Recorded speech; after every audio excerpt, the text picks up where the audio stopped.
Welcome to Your Sport Swindon, joined today by Swindon boxer Kelly Morgan. How you doing, Kelly? Alright, thank you. Yeah. Fantastic news today.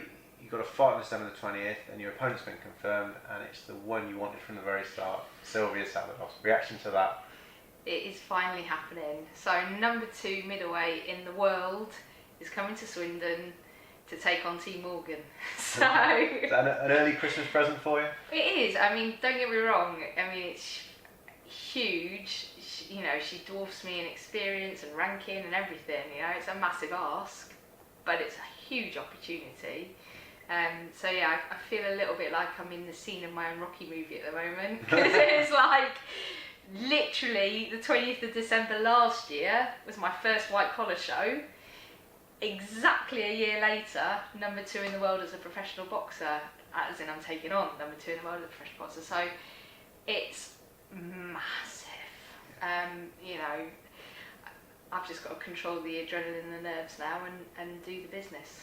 She's obviously fought for a world title before. 3 times. And 3 times. And went the distance? Yeah, 3 times as well? Absolutely. So it is a tough ask, isn't it? Huge, yeah. I mean, it only gets one bigger, and that would have been a world title fight. So it's massive, but it is a huge opportunity, and it's a case of now trying to keep everything controlled and reined in as best I can, and concentrate on what I'm doing, and then just go out there with full focus and apply myself the very best I can, the only way I know how, and that's to take it to her.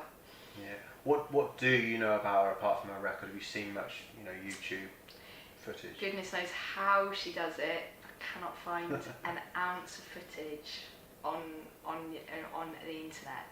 No idea. I mean, undoubtedly her fights will have been filmed because there's been that many of them, and there've been world title fights within that. But how she manages it, no idea. So I am going in, unless I can find something in the next 2 weeks, I'm going in completely blind. So I've just got to do what I can do, not worry about her, and let's just see which style wins out on the day. Yeah, you had a similar situation in your last fight. I don't think you had a lot of footage on Melinda Lazar. Yeah. What you do know about Silvia is that Silvia fought Melinda and obviously lost. So can you read anything into that at all? I'm hesitant to do so. Obviously it helps me stay a little bit grounded, and kind of it does help with my positive thinking, because alright, Melinda and I had a war, an all-out war, but I did come out on top, and she beat Zabados. Now, who's to say it was a bad day at the office, or I have no idea, and I can't find the fight to watch it, but that's a positive thing.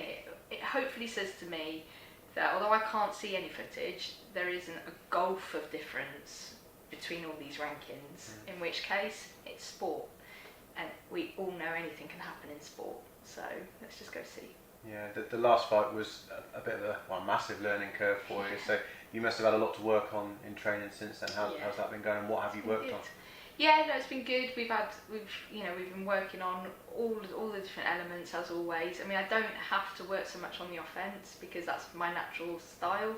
But we've been carry on working working with footwork and head movement and general conditioning. So yeah, it's carried on. We had 3 days off between the last fight and the start of this camp, so really it's sort of 2 back-to-back camps. Takes me this. So I am looking forward to Christmas off. I'm telling you that right now. So yeah. So that's good. We've been working hard. Well, and hopefully you'll have a win to celebrate. Where is that likely to take you to in the world rankings if you win? I don't actually know, because it's done on a point system, and I can't. Nobody seems to know how this point system works, which is quite interesting. But we're going out for the win, 100%. But no matter what happens on that fight, my ranking will drop down into the top 10 for sure. Should I cause an upset, it should really take me up quite high, I would think. But it is done on the number of fights you've had, whether they go the distance, whether they're knockouts. There's all sorts of different elements. So we'll see. The main thing is to improve that ranking and push towards a world title in 2016. Absolutely, and become a contender. And by having the opportunity to box against number 2 in the world, already puts me in the bracket of contender. Of well, we know this Morgan in the UK, you know, it's getting the word out, and this all helps with the future fights. Yeah. How confident are you about victory in this fight? Well, I haven't seen a tiny bit of footage, but I do know I've got a big heart, and I will go in there and I will fight with every piece of that heart, and I will put everything into it like I always do, and then we'll see. I mean, I don't know what she's going to bring, but I know what I've got, you know, and I believe in that, and it's stood me in good stead so far. It could be, you know, I'm sure it's going to be another thrilling contest. Hope so. Should Hopefully be. Hopefully another win. Should be a banger. Thanks for joining us, Cal. Cheers. Cheers. Thanks, Steve. Thank you.